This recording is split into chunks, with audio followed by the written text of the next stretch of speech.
BJP ಪದಾಧಿಕಾರಿಗಳ ಸಭೆಯಲ್ಲಿ ಶಾಸಕ ಯತ್ನಾಳ್ ಹೇಳಿಕೆಗೆ ಖಂಡನೆ ವ್ಯಕ್ತವಾಗಿದೆ.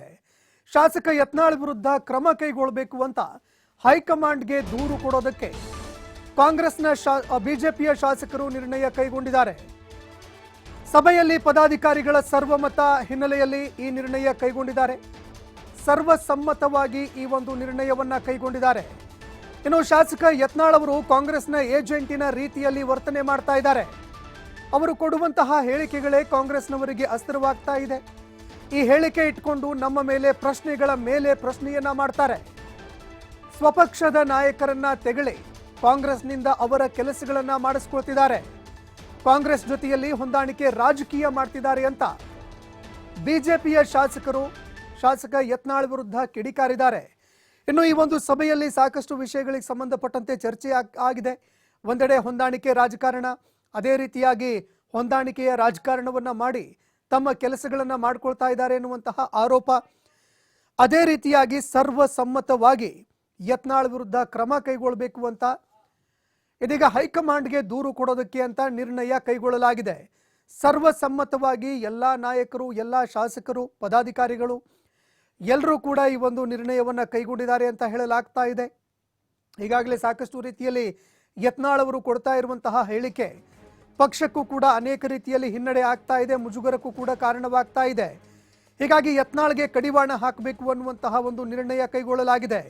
ಯತ್ನಾಳ್ ಅವರಿಗೆ ಕಡಿವಾಣ ಹಾಕಬೇಕು, ಅದೇ ರೀತಿಯಾಗಿ ಯತ್ನಾಳ್ ಅವರ ವಿರುದ್ಧ ಕ್ರಮ ಕೈಗೊಳ್ಳಬೇಕು ಅಂತ ಹೈಕಮಾಂಡ್ಗೆ ದೂರು ಕೊಡೋದಕ್ಕೆ ಅಂತ ಬಿಜೆಪಿ ಪದಾಧಿಕಾರಿಗಳ ಸಭೆಯಲ್ಲಿ ಈ ಒಂದು ನಿರ್ಣಯ ಕೈಗೊಳ್ಳಲಾಗಿದೆ.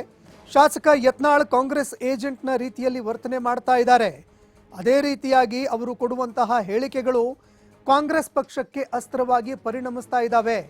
ಕಾಂಗ್ರೆಸ್ ಪಕ್ಷ ಇದನ್ನ ಅಸ್ತ್ರವಾಗಿ ಪರಿಗಣಿಸಿ ಬಿಜೆಪಿ ವಿರುದ್ಧ ವಾಗ್ದಾಳಿ ನಡೆಸ್ತಾ ಇದೆಯಂತ ಇದೀಗ ಅವರ ವಿರುದ್ಧ ಕ್ರಮಕ್ಕೆ ಆಗ್ರಹಿಸಿ ನಿರ್ಣಯವನ್ನ ಕೈಗೊಳ್ಳಲಾಗಿದೆ. ಈ ಬಗ್ಗೆ ಮತ್ತಷ್ಟು ಮಾಹಿತಿ ಕೊಡ್ತಾ ಹೋಗ್ತಾರೆ ಪ್ರತಿನಿಧಿ ಎಲ್.ಎನ್. ಸ್ವಾಮಿ ಫೋನ್ ಸಂಪರ್ಕದಲ್ಲಿ ಜಾಯ್ನ್ ಆಗಿದ್ದಾರೆ.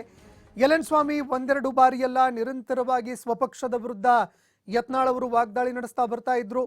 ಆದರೆ ಈಗ ಭ್ರಷ್ಟಾಚಾರದ ಆರೋಪಕ್ಕೆ ಸಂಬಂಧಪಟ್ಟಂತೆ ಪುಷ್ಟೀಕರಣ ಕೊಟ್ಟ ಬೆನ್ನಲ್ಲೇ ಇದೀಗ ಸಾಕಷ್ಟು ರೀತಿಯಲ್ಲಿ ರಾಜ್ಯ ಮಾತ್ರವಲ್ಲದೆ ರಾಷ್ಟ್ರ ಮಟ್ಟದಲ್ಲೂ ಕೂಡ ಬಿಜೆಪಿ ಮುಜುಗರ ಅನುಭವಿಸುವಂತಹ ಒಂದು ಸ್ಥಿತಿ ನಿರ್ಮಾಣ ಆಗಿದೆ. ಇದಕ್ಕೆ ಸಂಬಂಧಪಟ್ಟಂತೆ ಪದಾಧಿಕಾರಿಗಳ ಸಭೆಯಲ್ಲಿ ಏನೆಲ್ಲ ಚರ್ಚೆ ಆಯಿತು, ಬಿಜೆಪಿ ನಾಯಕರು ಏನೆಲ್ಲ ಕ್ರಮ ಕೈಗೊಳ್ಳೋದಕ್ಕೆ ಮುಂದಾಗ್ತಾ ಇದ್ದಾರೆ ಅಂತ? ಸಂತೋಷ್, ಇವತ್ತು ನೂತನ ಪದಾಧಿಕಾರಿಗಳ ಸಭೆಯನ್ನ ಬಿಜೆಪಿ ರಾಜ್ಯಾಧ್ಯಕ್ಷರಾದ ಬಿ.ವೈ. ವಿಜೇಂದ್ರ ನೇತೃತ್ವದಲ್ಲಿ ಸಭೆ ನಡೆಸಲಾಯಿತು. ಪ್ರಮುಖವಾಗಿ ಇವತ್ತು ಪದಾಧಿಕಾರಿಗಳ ಸಭೆಯಲ್ಲೂ ಕೂಡ ಶಾಸಕ ಯತ್ನಾಳ್ ಅವರ ಹೇಳಿಕೆ ಸಾಕಷ್ಟು ಚರ್ಚೆಗೆ ಗ್ರಾಸವಾಗಿದೆ. ಯಾಕಂದ್ರೆ ಯತ್ನಾಳ್ ಅವರ ಪದೇ ಪದೇ ಹೇಳಿಕೆಗಳು ಪಕ್ಷಕ್ಕೆ ಡ್ಯಾಮೇಜ್ ಆಗೋದ್ರ ಜೊತೆಗೆ ಆಡಳಿತ ಪಕ್ಷ ಕಾಂಗ್ರೆಸ್ ನಾಯಕರಿಗೆ ಒಂದು ಅಸ್ತ್ರವನ್ನಾಗಿ ಸಿಗ್ತಾ ಇದೆ.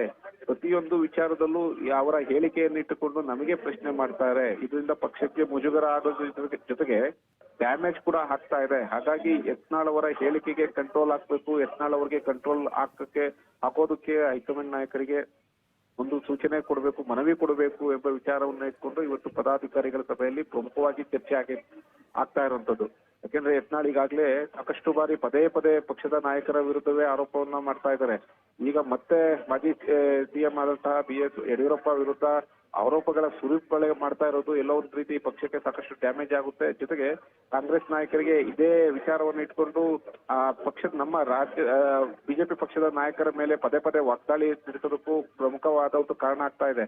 ಹಾಗಾಗಿ ಯತ್ನಾಳ್ ಎಲ್ಲೋ ಒಂದು ಕಡೆ ಕಾಂಗ್ರೆಸ್ ಏಜೆಂಟ್ ನಂತೆ ಕಾಂಗ್ರೆಸ್ಗೆ ಅನುಕೂಲವಾಗುವಂತ ನಡೆಯಲ್ಲಿ ನಡ್ಕೊಳ್ತಾ ಇದ್ದಾರೆ.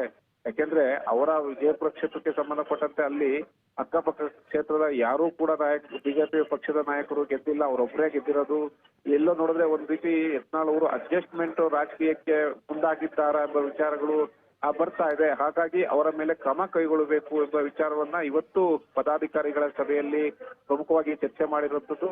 ಎಲ್ಲ ಪದಾಧಿಕಾರಿಗಳ ಸಮ್ಮತದ ಮೇರೆಗೆ, ಒತ್ತಾಯದ ಮೇರೆಗೆ ಹೈಕಮಾಂಡ್ ನಾಯಕರಿಗೆ ದೂರು ಸಲ್ಲಿಸಲು ಕೂಡ ರಾಜ್ಯ ನಾಯಕರು ಬಿಜೆಪಿ ನಾಯಕರು ಮುಂದಾಗಿರುವಂತದ್ದು. ಸಂತೋಷ್, ಧನ್ಯವಾದಗಳು ಎಲ್.ಎನ್. ಸ್ವಾಮಿ ನಿಮ್ಮೆಲ್ಲ ಮಾಹಿತಿಗೆ.